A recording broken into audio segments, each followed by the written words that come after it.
Consultoría jurídica gratuita en Derecho Familiar.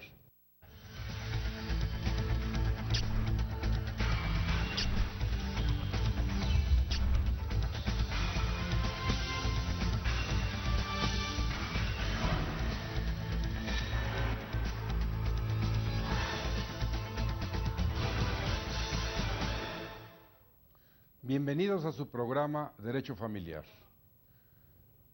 Toca hoy esta materia de la consultoría jurídica en virtud de que hoy tendremos, usted y yo, un diálogo a través de esta pantalla para dar respuesta a quienes nos hacen el honor, el favor de preguntarnos en el correo electrónico jhuitron@derechofamiliar.net, plantear sus dudas, sus cuestionamientos, sus inquietudes, y que nosotros, con mucho gusto y previo el análisis y estudio de los diferentes problemas, damos respuesta a través de este programa que, como ustedes lo han notado ya, una vez al mes lo dedicamos exclusivamente a contestarles, a recibir sus inquietudes y a establecer este diálogo. Muchas gracias a quienes incluso nos han enviado sus correos de fuera de México, quienes nos ven, por ejemplo, en la Universidad Central de Caracas, la doctora Lourdes Wills Rivera, jefa de la División de Estudios de Posgrado de aquella entidad, quien a través de internet en www.scjn.gov.mx nos hacen el honor a la hora que pasa en México, los lunes de 8 a 9 en la noche, por Sky, el 633, o el canal de Cablevisión 112, de escuchar y de ver este programa tan importante, el único de ayuda social para la familia mexicana. Hemos recibido recientemente un gran número de correos donde al unificarlos, al simplificarlos, hay comunes denominadores en cuanto a los problemas que usted nos plantea. Como le hemos dicho, la secrecía, la intimidad, el no decir en un momento dado quién nos envía estos correos, permite generalizar, y en este caso vamos a iniciarlo, con una figura que se ha reiterado y que las personas nos preguntan: ¿en realidad existe el patrimonio familiar? ¿Para qué sirve? ¿Es solo una frase en el Código Civil o de veras puede proteger a la familia económicamente? Es tan interesante este planteamiento que hay que empezar por decir que hasta antes del Código Civil del año 2000, el actual, el vigente en el Distrito Federal, el patrimonio familiar era una especie de mentira, era una falacia, porque se decía, y se usaba esa palabra, que quien lo constituía no transmitía su propiedad a la familia, sino que él seguía siendo el dueño del patrimonio. Era muy reducido el tamaño, el presupuesto, el valor de ese patrimonio, y lo más grave era que si la persona constituía el patrimonio familiar, él seguía siendo el dueño, la familia tenía el derecho de habitar esa casa, pero no se convertía en dueña. ¿Qué ocurría cuando quien lo había constituido moría? Por ejemplo, si él hacía un testamento, esa casa del patrimonio familiar iba a dar a las manos de las personas que él designara como sus herederos, y la familia tenía que salir de ese lugar. Esto cambió para bien de la familia, y a partir del 1 de junio del año 2000, usted puede proteger económicamente a su familia con este patrimonio. Para empezar, lo más trascendente es que el patrimonio familiar tiene ahora un objeto plural, un objeto distinto, un objeto que puede servir para que la familia no padezca penurias económicas. ¿Qué significa esto? Que el patrimonio familiar, que en el pasado se reservaba a una casa de interés social o una parcela cultivable, hoy podemos hablar de una casa de mayor valor, de el menaje de la misma, de una industria militar, de una industria familiar, de los enseres que pertenezcan a ella, y todo esto con el propósito de que la familia esté protegida. Si tenemos un objeto plural, ¿cuál sería el precio? ¿O hasta dónde llegaría el precio de ese bien? El código que comento realizó estudios actuariales matemáticos y en la actualidad el valor del patrimonio familiar es muy importante. Así como en alguna vez en el pasado se hablaba de que el patrimonio costaba 25,000 o 50,000 pesos, esto evolucionó y hoy, en este año, el 2009, el valor del patrimonio puede ser el siguiente. Tome usted nota, el factor 10,950 se multiplica por 3 veces el salario mínimo vigente diario en el lugar donde se va a constituir el patrimonio, y a esto se le agrega el índice de inflación decretado por el Banco de México de manera oficial, de manera anual. Si nosotros hacemos una operación, una multiplicación, y vemos que 10,950 por 3 veces por el salario nos puede dar un valor de 1,800,000 o 1,900,000 pesos, más la inflación, estaríamos hablando probablemente de un patrimonio de 2 millones de pesos, que evidentemente ya puede ser algo importante para proteger a la familia. Pero subsiste la misma cuestión. ¿Quién es el dueño del patrimonio familiar? ¿El señor que lo constituyó o la familia? El nuevo código, el del Distrito Federal del año 2000, dice lo siguiente: si usted quiere crear o constituir ese patrimonio familiar, debe hacer lo siguiente.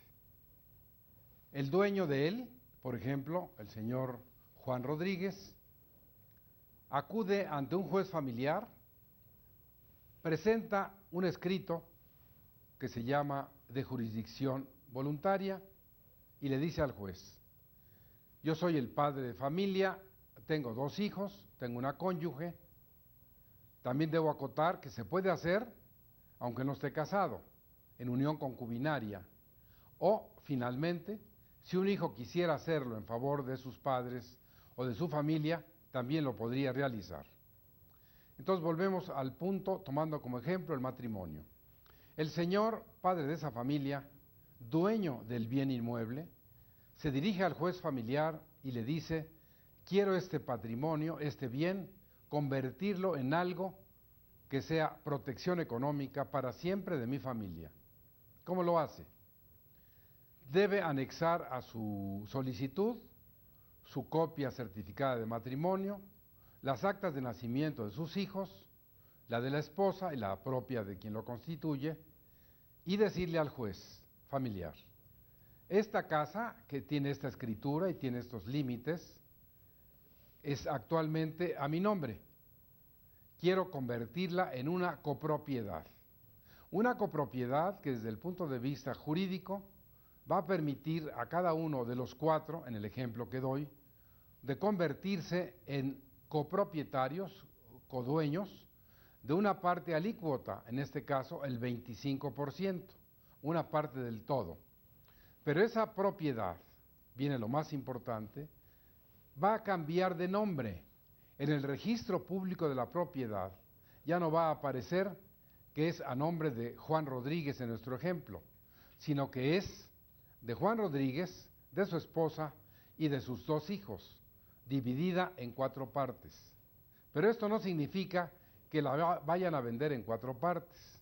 Fijarse bien, esta copropiedad va a tener como características, primero, que se inscriba en el registro, que nadie la pueda tocar desde el punto de vista comercial, es decir, es no enajenable, no se puede hipotecar, no se puede gravar, no se puede hacer con ella actos mercantiles, no puede servir de fianza, sino para lo que se ha creado, para que usted proteja a su familia con la ley y con una casa, que en este caso, como decíamos, será esta casa. Pueden incluirse, por ejemplo, si fuera parte del patrimonio familiar, 1 o 2 las placas de un taxi, de una industria familiar, un taller, una cuestión donde se fabriquen cortinas, donde lo que esté ocurriendo en una industria familiar. Todo esto va a quedar protegido al quedar inscrito en el registro público de comercio, el registro público de la propiedad. En este caso, vamos a saber que la inscripción es para que la propiedad se convierta en inembargable, intocable, no enajenable, y tiene un procedimiento, se regula en el Código Civil del artículo 723 al 746 bis, para que si alguien quiere consultarlo, puede hacerlo directamente. Para quien nos preguntaba la mezcla de este patrimonio familiar con la sociedad conyugal, debemos agregar que al margen de que usted esté casado en sociedad conyugal y tenga un patrimonio que así se llama, usted puede, con la anuencia de su cónyuge, constituir este patrimonio familiar. Ahí tendríamos ya dos patrimonios, el familiar y el de la sociedad conyugal. Siempre el primero con las salvedades que he mencionado. Pero hay más todavía, suponiendo que haya hijos menores de edad. ¿Cómo manejan su parte alícuota? En este caso, quien ejerce la patria potestad, los padres, son responsables del manejo de estos menores, pero en ningún supuesto podría el padre, aun cuando ejerza la patria potestad, decir, bueno, se acabó esta cuestión del patrimonio, vamos a suponer que el señor se divorcia y diga, bueno, devuélvanme a mi casa. No es posible. No es posible porque el propósito, el objeto de la ley, como se lo dije a usted que me lo preguntó por correo electrónico, es proteger a esos 4 miembros de la familia. Supongamos que se constituyó el patrimonio hace 10 años y esa familia sigue en condiciones normales o más adelante se divorcian los cónyuges. La propiedad que pertenece a los 4, en su momento, de acuerdo con la ley, si se llegara a liquidar porque no se requiera la pensión alimenticia, porque no se requiera garantizar ninguna otra cuestión relacionada con la familia, va a permitir que esta familia siga protegida económicamente. Por eso decía yo al principio, y es un tema que es difícil de dar una respuesta por la televisión, porque es bastante ambiguo y complejo. Espero que con esto, quien me preguntó, quede lo bastante satisfecho, y si no, recuerde que además tenemos el teléfono 5639-2235, que es el del Colegio Nacional de Estudios Superiores en Derecho Familiar, que se fundó en el año de 1973, al que pertenecen diversos profesores de la Facultad de Derecho de la Universidad Nacional y de otras instituciones de educación superior. Por ello, es importante que usted nos plantee sus dudas, llame a ese teléfono, le daremos una cita y nuevamente, como lo he hecho con otras personas que he tenido el gusto de conocer a través de estas entrevistas, estaremos en la mejor disposición de comentar para ustedes y darles el diagnóstico jurídico. Sobre todo recuerde que lo hacemos con un gran desinterés por el bien de la familia y usted siempre recibirá de nuestra parte la verdad jurídica e histórica, el diagnóstico de acuerdo con lo que la ley ordena y no para que esto se convierta en un negocio o un interés que no sea el de la familia. Vamos a un pequeño corte y regresamos con ustedes con otros tópicos semejantes.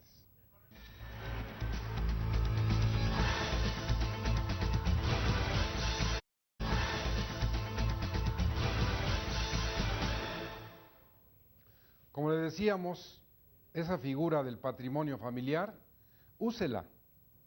Es importante para proteger económicamente a su familia, sobre todo si hoy todas las cosas funcionan bien y el día de mañana hay problemas, con esto le da a usted una seguridad jurídica y económica a sus hijos, a su cónyuge y a usted mismo. Y dije que también se puede hacer este patrimonio familiar si hay una unión de concubinato o de amaciato o simplemente porque alguien quiera establecer ese patrimonio, lo puede hacer satisfaciendo los requisitos que señalé anteriormente. La otra cuestión que en realidad he recibido tantos correos que debemos decirles que al juntarlos vamos a dar respuestas a las diferentes hipótesis, pero siempre con el propósito de que si usted está actualmente sujeto a la unión concubinaria, sepa qué derechos, qué deberes, qué obligaciones tiene, hasta dónde llegan estos y qué puede ocurrir. Pero antes de que definamos al concubinato, es importante dar respuesta a quienes nos han preguntado si existe el concubinato plural, es decir, que un señor o una señora tenga estas uniones al mismo tiempo, más de una. ¿Cómo se da esto? Por ejemplo, si el señor, siempre se requiere que los dos sean solteros, si el señor es soltero y tiene una relación con una señora, tiene con ella establecida una casa, tiene hijos, pero al mismo tiempo tiene otra. A veces la primera señora lo sabe, a veces no. Vamos a pensar que no lo sabe, pero él sí. Tiene una segunda unión que aparentemente es un concubinato. Ambos están solteros, hace vida en común, quizá a veces se queda con una señora, en otras ocasiones con otra, y él está llevando una vida de concubinato doble. Y las señoras están pensando en un concubinato singular, donde cada una de ellas piensa o cree que tiene esa relación exclusiva con el Señor. Esto se agrava, como le dije a quien me lo preguntó, cuando hay un tercer concubinato, porque se puede dar. Recuerde que la ley dice que hay concubinato cuando un hombre y una mujer mayores de edad, sin impedimentos para casarse, si ese fuera el supuesto, libres de matrimonio, hacen vida en común como si estuvieran casados durante un lapso de 2 años, o que en ese tiempo tengan un hijo en común, lo que reduce los 2 años a quizá los 9 meses que hubiera durado el embarazo y dar a luz. ¿Qué significa hablar de 3 concubinatos? Que cuando se quisiera hacerlo efectivo para que produzca consecuencias jurídicas, la ley dice que más de uno no es concubinato. Decía yo, estas uniones, hablando de las 3, aparentemente son 3 concubinatos, pero uno destruye al otro y en consecuencia, siento decirle a quien me lo preguntó, que o define su situación de concubinato con una sola persona o no habrá efectos jurídicos que lo beneficien o que le puedan traer pensión alimenticia, derecho a la sucesión legítima y otras cuestiones. Pero ahora entremos específicamente a la materia. Recuerden que el concubinato no es un acto jurídico. El matrimonio es un acto jurídico que se caracteriza porque es la expresión de la voluntad de las 2 personas que lo hacen ante el juez del registro civil, donde dicen, sí, queremos casarnos. Eso lo convierte en un acto jurídico. En el concubinato, ellos pueden para sí decir, sí vamos a constituir esta unión, de hecho, vamos a vivir como si estuviéramos casados, no vamos a asistir ante el juez del registro civil, no vamos a firmar ningún documento, pero vamos a hacer esta vida en común como si estuviéramos casados. Ese es un concubinato. La ley, en un momento dado, a esta unión le da la característica de ser un hecho jurídico. Un hecho jurídico porque produce consecuencias de derecho, porque no requiere elementos esenciales y de validez como sí los quiere el acto jurídico. En este debe haber consentimiento y objeto para que nazca el acto, y capacidad de las partes, que no tenga vicios, que el motivo fin sea lícito y que la forma de manifestar su voluntad haya sido como la ley lo ordena. Este acto jurídico, matrimonio, puede ir a formar parte de la teoría de las nulidades. Esto no ocurre en el concubinato porque es, reitero, un hecho jurídico. Pero, ¿cómo ha sido el concubinato? ¿Cómo era en el pasado? Y, por ejemplo, este es, fíjese lo que le voy a decir, un hecho exclusivo de los países en desarrollo, o lo podemos encontrar en países desarrollados como Francia, Estados Unidos, en Europa, en China, en Rusia, pues en todos los países existe el concubinato. Unos, por ejemplo, como Francia, tienen lo que se llama el concubinato adulterino, porque allá se permite al casado o la casada que si tienen una relación, de hecho, con una persona que depende económicamente de ellos, por ejemplo, va a tener efectos de concubinato. Usted se sorprenderá porque para nosotros ese sería un amaciato, pero en Francia es un concubinato y produce efectos jurídicos. Por ejemplo, si la concubina francesa, que depende de él, que está casado, tuviera un accidente él y muriera, ella tendría derecho a reclamar la pensión porque era dependiente económica en el caso del concubinato. Muy grave, pero recuerde que el derecho familiar se nutre de usos, costumbres, idiosincrasia y sobre todo que el derecho familiar tiene una vigencia en un lugar y en un espacio determinado. Es decir, el concubinato del que le estoy hablando es en el Distrito Federal. Pero si fuéramos a revisar la legislación familiar, por ejemplo, de Michoacán, de San Luis Potosí, de Morelos, de Hidalgo o de Zacatecas, lugares donde hay código familiar, veríamos que tienen una regulación parecida pero diferente. Entonces, al dar yo el ejemplo de Francia, ellos han tomado una hipótesis diferente, que incluso en el pasado, en la época de los romanos, a esta unión se le llamaba una unión concubinaria con efectos muy diferentes a los que hoy conocemos. Incluso en los inicios de esas clases de uniones se le designaba a la mujer que vivía en el concubinato como poélex, es decir, una palabra que es peyorativa, una palabra que significa prostituta y que en ese tiempo así se consideraba. El derecho familiar ha evolucionado y ahora regreso al tema en el Distrito Federal. Ya decía yo, el concubinato, para quienes nos han preguntado y quieren saber cuáles son los efectos jurídicos, se da de manera singular, es decir, debe haber solo la unión de un hombre y una mujer.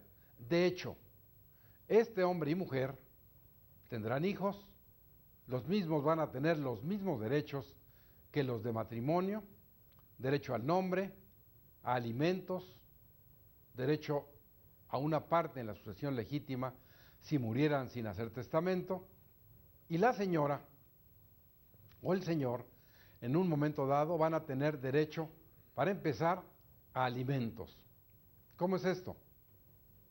Alimentos que se dan todos los días: desayuno, comida, cena, casa, habitación, atención médica y todo lo que se requiere, porque recuerden que a la unión concubinaria lo único que le faltó fue ir ante un juez del registro civil y manifestar su voluntad de quererse casar en esas circunstancias.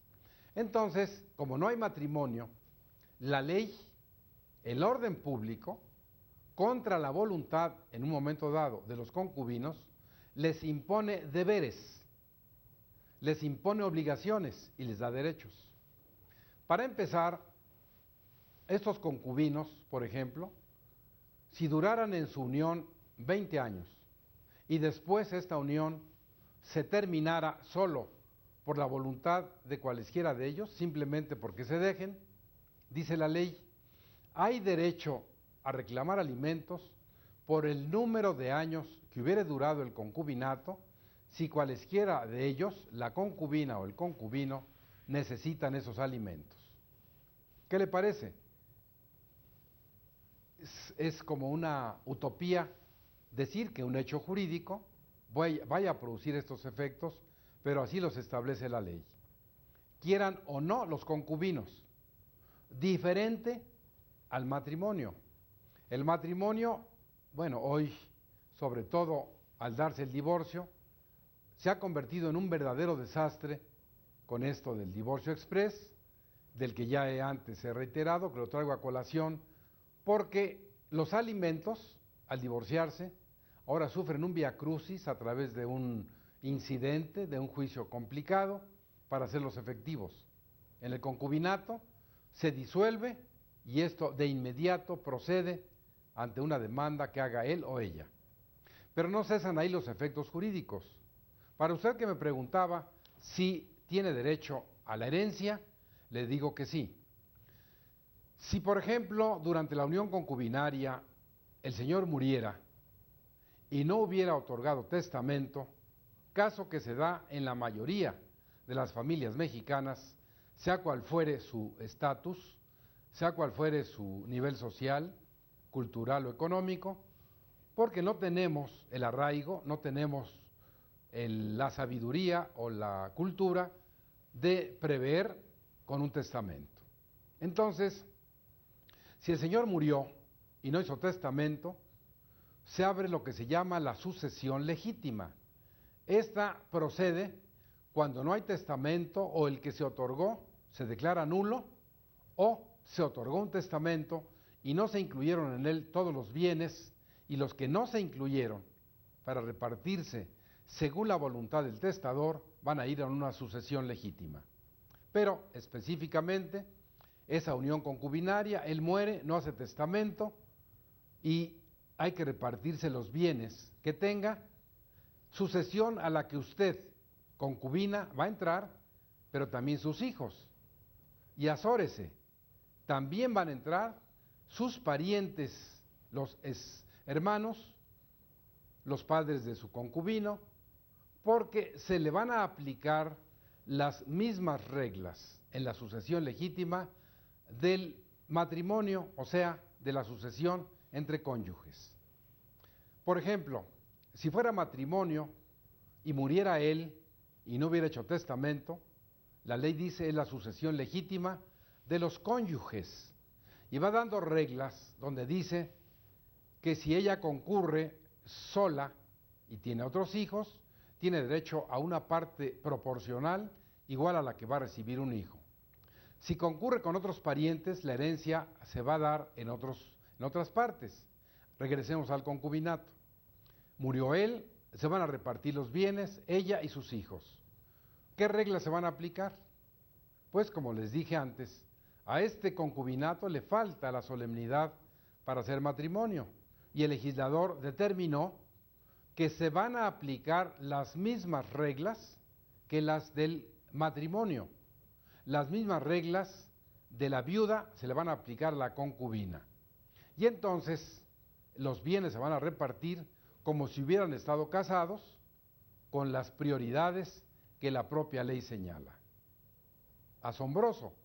Y usted, si vive en concubinato, sepa que esos son los efectos que produce la ley en los diferentes preceptos. Por ejemplo, en el 301, 302 del Código Civil habla de la cuestión de los alimentos. Cuando se menciona la sucesión de los concubinos, lo hace en el artículo 1635, que igualmente remite al 1368 en la fracción quinta, donde habla del supuesto del testamento inoficioso, aquel que si usted hizo un testamento y no dejó alimentos a quienes tenía obligación de dárselos, a través de esta figura el testamento produce efectos jurídicos, pero muerto usted, de todas maneras le van a cobrar los alimentos para sus hijos menores o para quien tenga derecho a ellos. Pero sigamos con los efectos jurídicos. Ya dijimos que hay derecho a los alimentos, si están en vida, con más razón. Si se separan, ya dijimos a qué tiempo dura. Si muere sin hacer testamento, la sucesión legítima va a permitir a él o a ella heredar con las mismas reglas del concubinato, del matrimonio. Pero hay más. Es reciente la reforma del 2000 para acá, porque usted está escuchando prácticamente que hablamos de un matrimonio de hecho, un matrimonio al que le faltó, un concubinato al que le faltó la solemnidad. ¿Y hasta dónde llegó el legislador? dice en el artículo 290 y 91 que el parentesco, que puede ser en línea recta ascendente o descendente sin limitación de grado, en la línea colateral igual o desigual, y el parentesco por afinidad se da entre la esposa y la familia de él, casados, o entre él y la familia de ella, derivado del vínculo matrimonial. El legislador determinó que en el concubinato, dado que produce los efectos semejantes al matrimonio, también se puede dar el parentesco por afinidad. Así que si usted no lo sabía, apréndalo hoy, que la mamá de su concubino es legalmente su suegra. Los hermanos de su concubino son, de acuerdo con la ley, sus cuñados. Y lo mismo va a ocurrir a la inversa, es decir, la mamá de usted será la suegra de él, sus hermanos o hermanas, las cuñadas. Es importante en esta figura del concubinato que ustedes sepan que produce tales efectos jurídicos, que hay situaciones de hecho de concubinato que a veces duran más que el propio matrimonio. Y ahora, con el divorcio express, este incausado, donde en una semana, sin exagerar y sin metáforas, queda disuelto el vínculo matrimonial, que además no es apelable, es posible que tenga más durabilidad, más respetabilidad y mejores efectos jurídicos y más rápidos el concubinato que el matrimonio. Inclusive jóvenes, parejas, esta nueva era que estamos viviendo en el derecho familiar, se manifiesta en gran parte porque los jóvenes están llevando a efecto una especie de matrimonio de ensayo, una especie de unión de hecho, casi concubinato, y que bueno, resulta difícil a veces, por ejemplo, para el padre, si se trata de una hija, en que pues debe estar consciente, condescendiente y consecuente con que su hija tiene esta relación sin siquiera haberse casado. O a la inversa, cuando es el papá del hombre, y bueno, por ejemplo, si está de vacaciones, la niña con su novia de 20 años, sin haberse casado, están en España, por ejemplo, en Francia, e invitan a la mamá de ella o a la mamá de él a que los visite.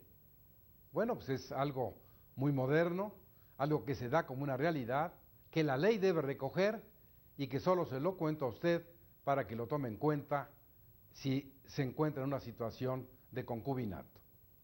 La otra cosa importante es la terminología con la que deben dirigirse en esta pareja. Es un error que se hable de concubinario y concubina. Los dos son concubinos o los dos son concubinarios. Le voy a explicar por qué. Cuando se dice concubinario, el término significa algo semejante al arrendatario. El arrendatario es el que arrienda, el que tiene la casa y la usa. Como consecuencia, el concubinario sería el que tiene una mujer y la usa. Y ella se llama concubina. Entonces, igualmente podría ser ella concubinaria y él llamarle concubino, que sería, atendiendo esas cuestiones de igualdad de género, algo más parejo o más adecuado. Sea como fuere, lo importante es que el concubinato debe calificar a ellos como concubinos y queda pendiente un tema del concubinato. La ley no lo ha previsto, nosotros lo hemos escrito en diferentes obras. Una de las más recientes que hice fue un proyecto de código familiar tipo para los Estados Unidos mexicanos, que se está utilizando ya, como se hizo recientemente en Michoacán, en Morelos, en San Luis Potosí, para seguir esos lineamientos para su código familiar. En este proyecto ya viene respuesta a algo que no he mencionado. ¿Cómo deben repartirse los bienes o cómo debe de manejarse la propiedad de los bienes en un concubinato? Por ejemplo, en el matrimonio hay la sociedad conyugal o la separación de bienes. ¿Qué se le ocurre a usted que sería lo justo o lo que la ley debería imponer si ya se las impuso el alimentos, sucesión legítima, parentesco? Pues justo sería, sobre todo para mejorar o ayudar a la concubina, que se estableciera por mandato de la ley la sociedad concubinaria, expresión que por primera vez escucha usted en este programa, y que consistiría en que si vivimos en concubinato, por mandato de la ley, somos dueños al 50% de todo lo que haya en esta unión de hecho. Lo que tú compres con tu sueldo o lo que yo adquiera será a la sociedad concubinaria. Y si en un momento dado este concubinato se termina, lo justo sería dividirse al 50% la casa, los bienes, todo lo que hubiera en él. ¿No le parece? Por eso, difícil es que pueda yo dar toda esta respuesta por escrito, y entonces espero que el innumerable número de personas que nos han solicitado respuesta a esta cuestión del concubinato queden satisfechos, y si no, como les dijimos, escríbanos a nuestro correo electrónico o llame al teléfono que usted ya conoce. Vamos a una pausa y regresamos con ustedes.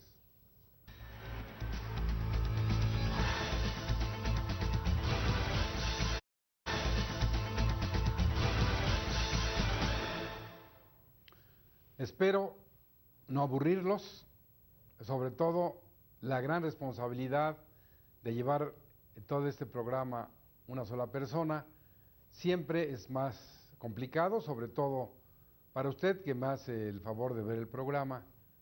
Ahora le voy a comentar otro tema recurrente. Casualmente tengo en unos días un examen profesional.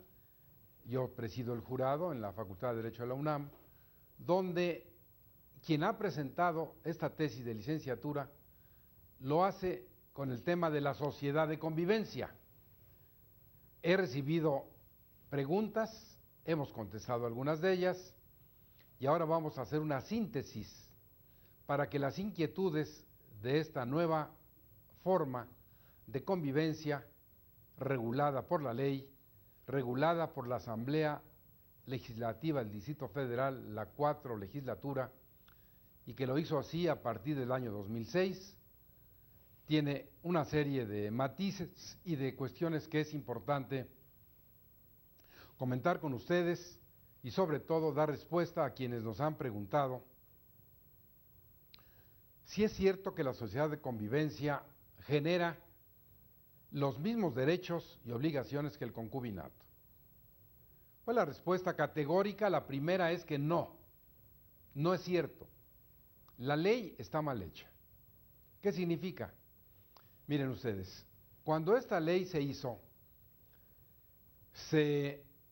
hizo con poca asesoría jurídica, obedeció a una serie de cuestionamientos de grupos de presión que finalmente hay que legislar, pero es más fácil hacerlo bien que hacerlo mal. Y ustedes van a escuchar por qué. En esencia, la ley de sociedad de convivencia se da cuando dos personas del mismo o distinto sexo deciden celebrar un acto jurídico bilateral, inscribirlo en una oficina de comercio del registro público de la propiedad a través de la dirección jurídica del gobierno del DF o de la delegación correspondiente, y señalan ahí que quieren hacer esa vida en común. Usted acaba de oír lo del concubinato. Bueno, la sociedad de convivencia no es un concubinato, pero quienes en un momento dado hicieron esta ley, le pusieron que se le aplicaría a los efectos de este acto jurídico lo que sea congruente o lo que sea aplicable del concubinato. La respuesta es rotunda, nada. ¿Qué se le puede aplicar a una sociedad de convivencia? Vamos a pensar en una pareja de distinto sexo. ¿Qué se le puede aplicar del concubinato? ¿Los alimentos? ¿Se le puede aplicar la sucesión legítima? ¿El parentesco por afinidad? Pues no se le puede aplicar por una simple y sencilla razón jurídica. El Código Civil, que tiene un capítulo específico que se llama del concubinato, que se regula del artículo 291 bis, ter, quater, quintus y sextus del Código Civil respecto a esta unión, no contempla en ningún supuesto el concubinato de dos personas del mismo sexo. No hay que ser abogado para entender esto. Es lógica elemental. Si el concepto de concubinato es la unión de hecho de un hombre y una mujer libres de matrimonio, sin impedimentos para casarse, y hacen esta unión y la ley le ordena que tenga efectos alimenticios, de sucesión, etcétera, y no existe el concubinato de personas del mismo sexo, ¿qué haría el juez familiar cuando llegue una persona a reclamar y le diga, por ejemplo, llevo ya 10 años o 5 o X años de la unión de la sociedad de convivencia, se murió el señor con el que yo vivía y ahora vengo a reclamar la herencia? No hay testamento, pero como en el concubinato se dice, usted lo acaba de escuchar, que si no hay testamento, se hereda en la vía legítima con las reglas de los cónyuges. Se le hizo fácil al legislador decir que la ley de sociedad de convivencia se le aplique lo que dice del concubinato. El grave error es que no hay concubinato de homosexuales, ni de lesbianas. ¿Cómo puede aplicársele la norma del concubinato a la sociedad de convivencia si no existe el concubinato de estas personas? El juez no podrá más que rechazar esa petición o esa demanda, pero va todavía más allá. Les decía, recientemente se elaboró una tesis sobre esta materia, donde la sustentante habla de que se tiene derecho a alimentos en la sociedad de convivencia. Otra falacia, porque para tener derecho a alimentos se requiere la situación de hecho del concubinato o la de derecho del matrimonio. Recuerden ustedes que la voluntad particular no es suficiente para crear una norma jurídica de derecho familiar o para terminarla. Por ahí hay quienes dicen que el divorcio por mutuo consentimiento, ahora el llamado incausado, es suficiente con que él o ella quieran disolverlo para que se termine. Es otra mentira. ¿Qué se requiere para que usted, que ya expresó su voluntad de que se quiere divorciar, que proceda el divorcio? Lo mismo que cuando se casó. Si usted se casa y no va ante el juez del registro civil, aunque su futura cónyuge diga que sí quiere, si no van ante la autoridad del Estado, no hay matrimonio. Si usted se quiere divorciar en la cuestión incausada, no es suficiente su voluntad. Tiene que ir a tribunales, tiene el Estado que sancionar y autorizar su comparecencia para que se pueda, en el primer supuesto, nacer el matrimonio y en el segundo se pueda disolver el vínculo matrimonial. ¿Cómo es posible que, si este es el supuesto jurídico, se haya pensado, y así esté legislado en la Ley de Sociedad de Convivencia, que la sola voluntad de estas dos personas, que la sola voluntad de los convivientes sea suficiente para que se dé el supuesto de la sucesión legítima? ¿Qué haría la familia biológica, suponiendo que la tenga, del conviviente que murió? ¿Se va a quedar cruzada de brazos para decir, el señor con el que este señor vivía va a quedarse con la herencia, los bienes que nuestro hijo tenía, porque ellos así lo vieron o así lo acordaron o así lo dijeron o lo dice la Ley de Sociedades de Convivencia?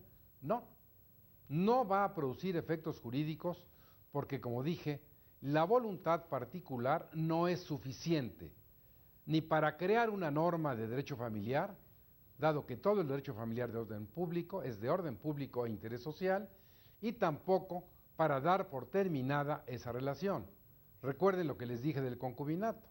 Incluso si éste se rompe, la ley le da efectos jurídicos.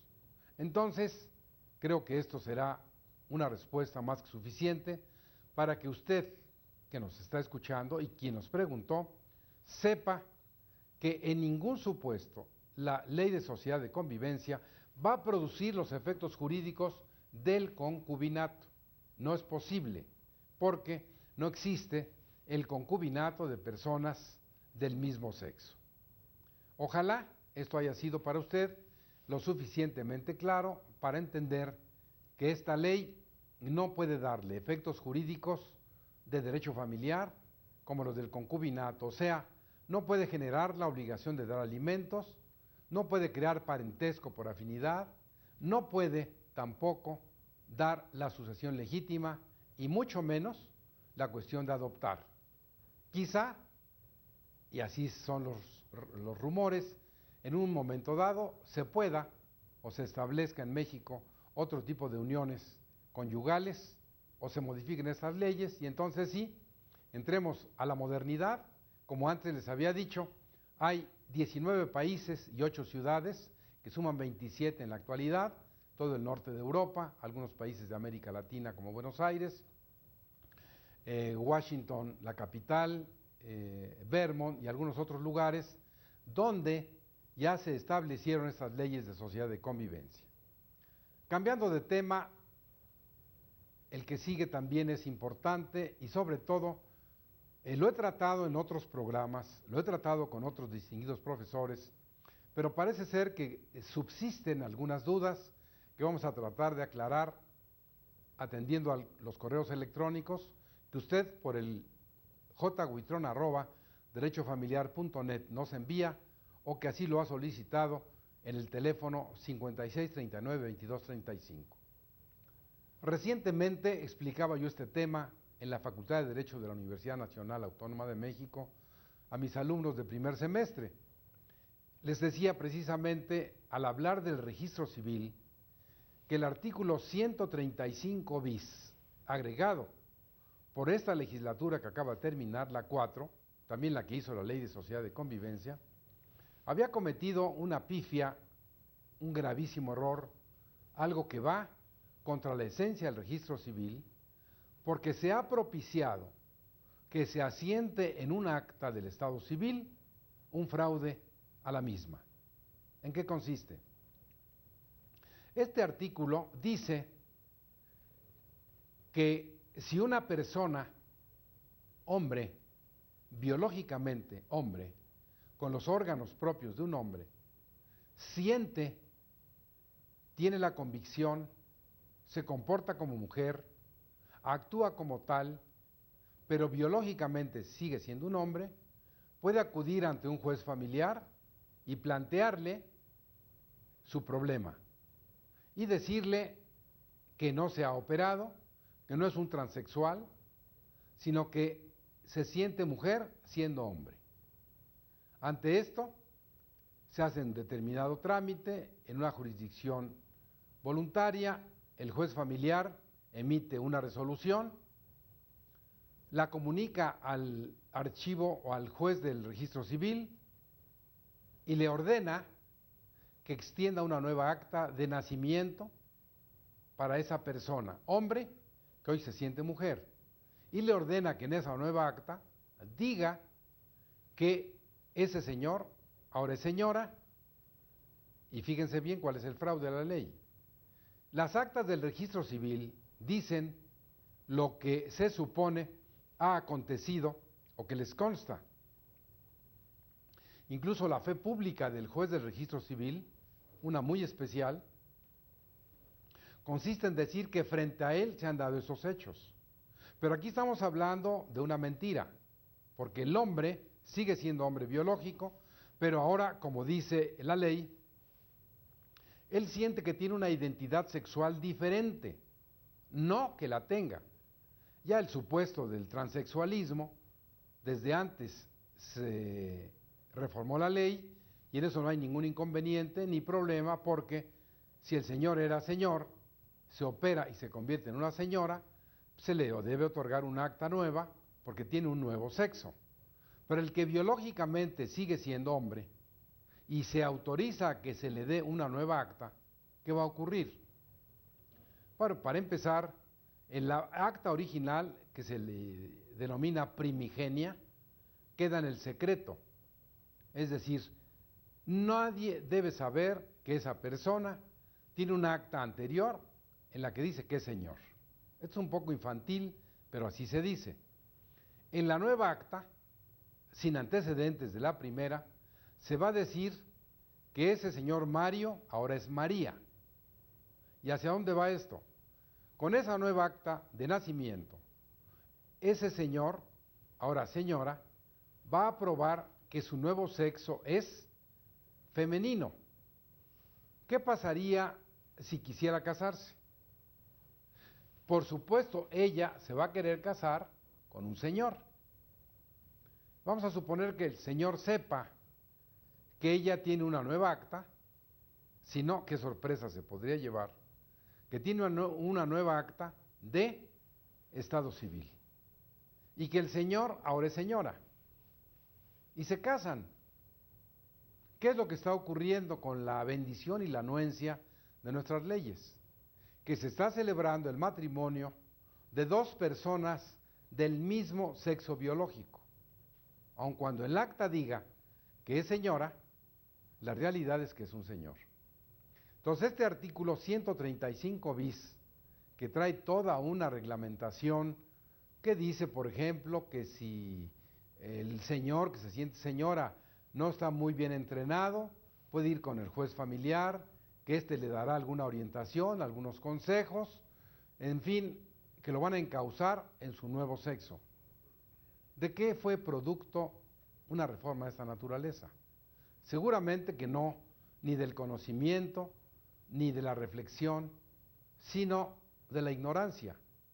Porque finalmente, si estas reformas se quieren hacer, como dije antes, hay que hacerlas bien, hay que hacerlas de manera tal que no se caiga en estos supuestos, en estos problemas jurídicos que no son lo mejor, porque ahí está el hecho de la convivencia, ahí están los supuestos de la homosexualidad o el lesbianismo, está esta cuestión del cambio de sexo que se llama reasignación de sexo genérico, pero hay que dar respuestas legales, hay que hacerlo como la ley lo ordena y no simplemente porque haya un grupo de presión y con la ignorancia total se esté reformando o se esté haciendo pedazos una ley o haciendo mal lo que podría ser más importante.